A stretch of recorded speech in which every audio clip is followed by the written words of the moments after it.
या संविधानिक कामकाजाच्या नुसार आपल्याला या विधिमंडळ हे खऱ्या अर्थानं लोकशाहीतलं पवित्र मंदिर आहे आणि या मंदिरातूनच खऱ्या अर्थानं आपल्या सगळ्या गोष्टी मार्गी लागत असतात आणि म्हणून आवश्यक ते कायदे आणि ते केलेले कायदे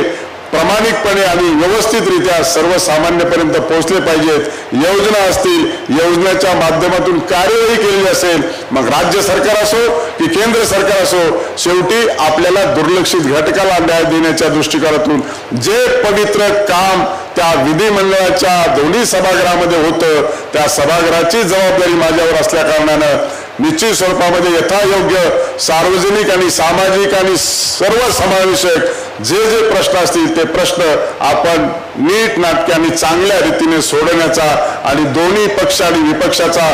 त्याच्यामध्ये सहयोग आणि समन्वय ठेवून आपण हे प्रश्न सोडवण्यासाठी प्राधान्यक्रम देणार आहोत।